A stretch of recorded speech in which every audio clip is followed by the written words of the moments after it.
This program is rated PG. It contains themes and scenes which may not be suitable for very young audiences. Parental guidance is advised. Be advised that the views and opinions of the hosts and guests do not reflect those of the station.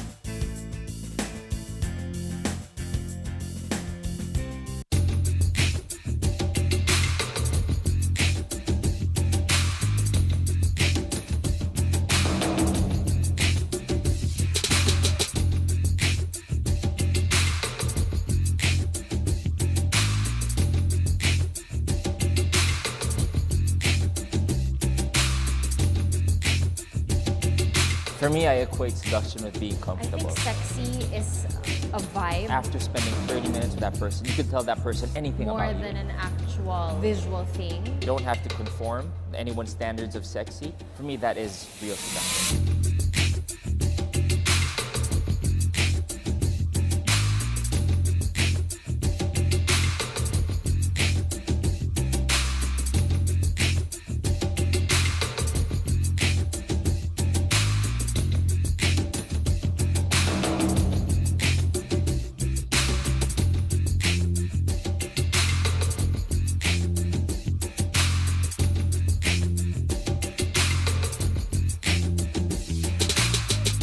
You're always going to be seductive to someone else on this planet. You don't have to change how you are. You don't have to be I someone think else. the fact that I don't work too hard to subscribe to society's idea of what is sexy. As of right now, even if they don't know it yet, you're already sexy and seductive for someone.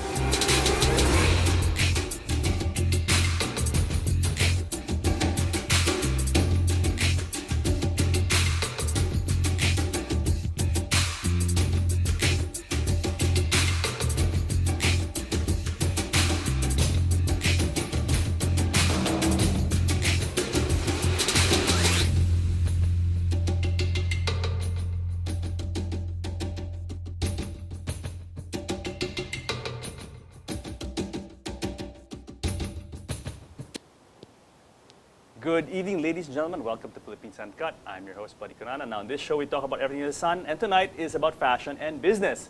Specifically about Maldita, a Philippine homegrown fashion house that's grown very much in the last few years and is enjoying a lot of success. Joining us are the owners of Maldita, Mr. Eric Teng and Mrs. Emelda Teng. Welcome, Mr. and Mrs. Teng, to Philippines Uncut. Thank you for having us. You know, it's a nice show now because you know, I like to talk about fashion, and this is also business, and you guys are the brainchild, the brainchildren of this brand that all of us know now, Maldita. Yeah. And it's gonna be an interesting talk. We'll talk about how you guys started and all that. Now, before we start, let's talk about your backgrounds. Let's start with Mrs. Teng. I graduated from UST, Advertising Arts, major in Advertising, Fine Arts. And actually, I love clothings. Since I was maybe 8 or 9, I want to buy and sell. Tapos, I'm already a business person already. Yes. So I'm enjoying seeing people buying from me. Interesting. Mr. Teng, how about you? Well, I started in construction, plywood and lumber, and she wanted to expand into retail, her store. So we worked together, and we had a store before called the 99 peso store, and it's a one-price store. Ah, okay. And eventually, that morphed into another brand, and that's what we know today as Maldita. Maldita. And we try to create systems, just to help the company grow. And that's my participation. Why fashion? I mean, you're in construction and you're into advertising, but you said that you've always liked clothes and stuff. But how about you, Mr. Teng? What was your motivation in jumping to the sport? Was it your idea or was it Mrs. Teng's idea? Well, the name Maldita is actually named after her. It's a nice name, I have to It's a say. nice name, It's positive. catchy, it's naughty, it's sexy, Her and young business, at the same her time. business card actually said Imelda Teng Chief Maldita. Yeah, so Nice. Well, fashion is more her thing. I'm kind of interested in the marketing and the branding aspect of it. And I enjoy working with her because actually no 2 days are alike in this business. Everything just moves very quickly. You know? I can imagine. Now, you guys started in 1999. Yeah. Now, tell us a bit about the company today.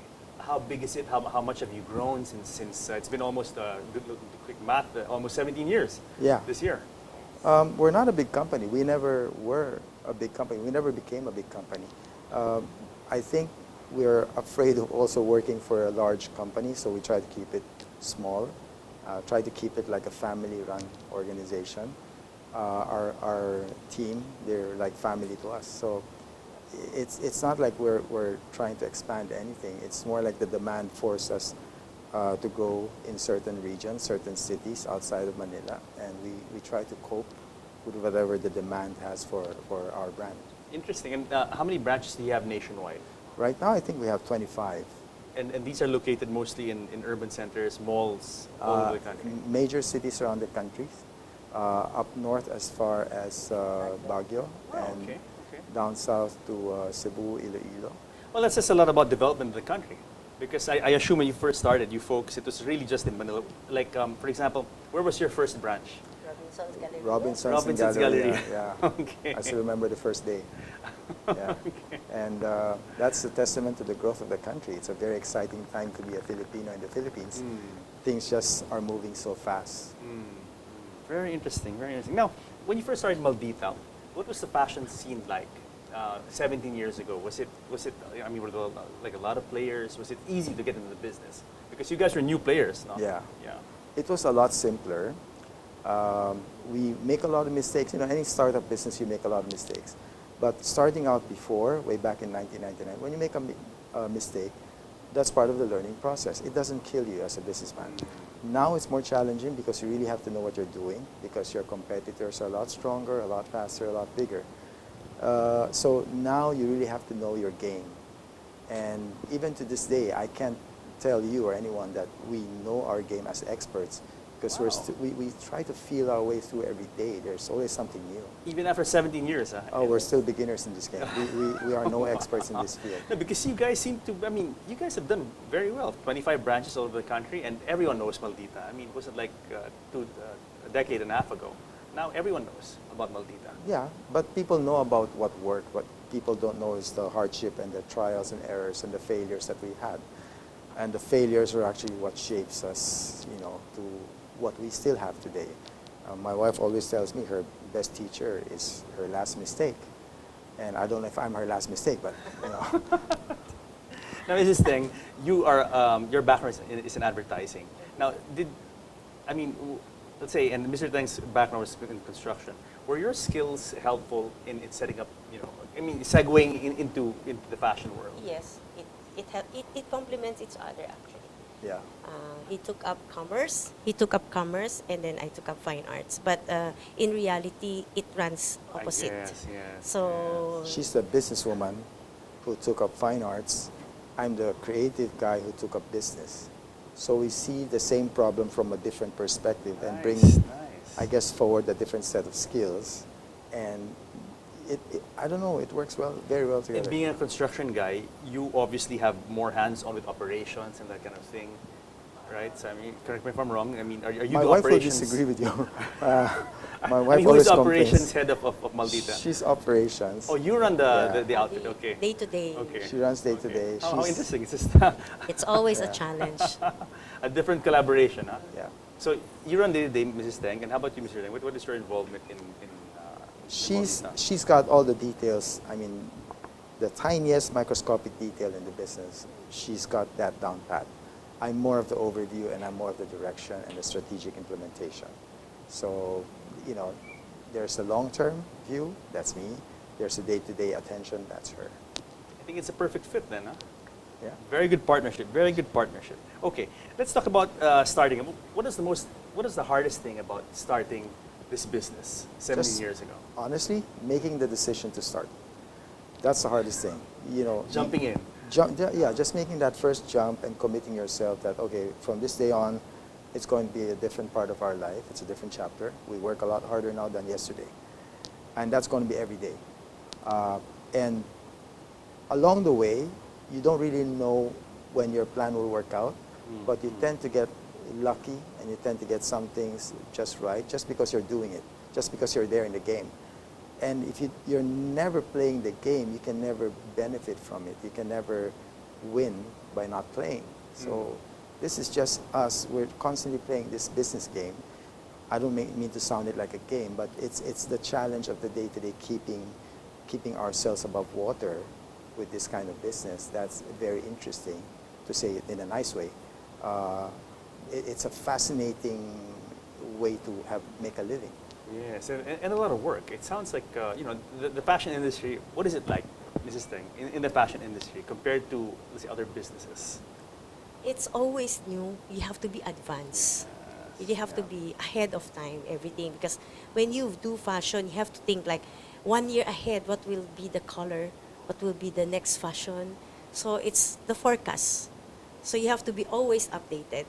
I've been meaning to always ask I've been always meaning to ask someone in the fashion business. How do you plan? Let's say, okay, we're in 2015 and we're planning for 2016. How do you know what's going to be hot and what's not? Well, How do you That's do the that? challenge of it. that's a challenge. A forecast is essentially, for me, an educated guess. Yeah. But once you do that and you commit, you try to do everything to make it come true. You try to provide everything to bring your product to the market while they want that product, while they want that color or that design. So the forecast gives us a direction, but we constantly adjust. We try to observe what's happening around, what's happening in the marketplace. You got to have your ear to the ground, no? Yeah. If you can't smell your customers, you're too far from the store. And your customers are your target market is essentially young people. Oh, everybody. Okay. This story I learned from the first week when we opened. The name I thought would be something for young people, Maldita, And females. and female. Yeah. Well, we started, it was all female. But there was this one day where 3 women came in. There was a Lola, the mom, and the daughter. All 3 of them bought something. And the little black dress was bought by the Lola. Oh, okay. So that The young showed Lola. she was a lovely Lola. A lovely Lola, sure, for sure. She was a hot Lola, maybe. So, I mean, that sort of opened my eyes that maybe the traditional model of saying we're only going to target age group A and not B and being exclusive, that might be something that I want to challenge. So we try to be inclusive and try to have something for everyone, not to be a jack of all trades, but because the name Maldita can be any age, from a little girl to a Lola, Yes, yes. then I guess they will find appeal with the brand and what we're selling. And so you have something for everyone, Yeah. for all ages. Let's say young, middle age, and then even seniors. Yeah. Even the ballroom mini dress, we have those things. A cocktail dress, a little black dress. Those are very interesting things that we have in the store. Women, for me, my wife, for example, of course, they like to feel good. And we like to think that we provide a service for them to achieve that part for that 1 hour of that day with our products. Now, Maldita Man, which, how long ago did you launch Maldita Man? 2006. Okay, so going on 10 years. Yeah. And this was part of the natural progression in broadening your range to include, other customers. Well, the mall gave me a 300-something square meter store. And that was too big. But It's huge. yeah, we said, that's one of those things where we jumped in and said, okay, that's a big store. We're going to need to develop a new inventory, a new class of products. So we said, okay, we're not serving men. Why don't we do menswear? And now I think it accounts for 40%, 30% of the whole revenue stream for Maldita. Not bad, huh? I mean, considering you started out initially targeting the female market, and now almost 40% comes from men. Yes. Wow, okay. Who do you, I mean, in your experience, who are the people who go to Maldita? I mean, you have something for everyone, but who are really your core, what is your core audience or your core consumer base? They are upwardly mobile. Whatever age, they're upwardly mobile. They seem to be educated. They seem to like quality. They're not really into, the trendy fashion today and gone tomorrow. They're more into something longer more sustainable classic styles. Yeah. And that's what a lot of our designs are. I still know my friends who bought from my store 4 years ago, 5 years ago, wearing the same thing, and it still looks good. Nice, nice. So quality is definitely Oh yeah. something you Quality pay is definitely close our attention to. Yeah, our strength. So when you buy Maldita, you're guaranteed that it really is good quality, get value for money. Yes. What about price point? What is the average price of clothing in your stores? We're Mrs. Zhang? very practical with the price, whereas we have like starting from $399 up Okay. to $1,899 or $2,099, something like that. It seems It's like with the blazer. pretty broad, Price from range? $399, Price which is range. entry level, Yes. and then $399 you said? Yeah, $399, $399 is the entry level, yeah. up to $2,499. $2,499. So Because we do have casual wear all the way to evening dress, so the range is quite broad. do you feel it's tougher to do business today than it was 10 years ago? Because now, okay, let's be honest. You've got all these big international, cheap. I don't say cheap, but inexpensive, relatively inexpensive clothing lines coming in. H&M, you've got Uniqlo, and also very good quality, right? And they're global forces to reckon with. How do you Filipino entrepreneurs and medium SMEs deal with that? Well, from the very first day, we never went into the business thinking that tomorrow is going to be easier. We always know that every day it's going to be even more difficult, more challenging. You just have to find a new way to defeat that challenge, to overcome the difficulties. We've always known that one day all these big companies are going to come to the Sure. Philippines. We never said to ourselves that, okay, 5 years from now, we're going to just go to sleep and business will take care of itself. We keep rewriting our own business plan. We keep adjusting. And that's the only way that I think we can cope. We don't try to be big, but we try to be fast. We try to be adaptable. We try to be flexible.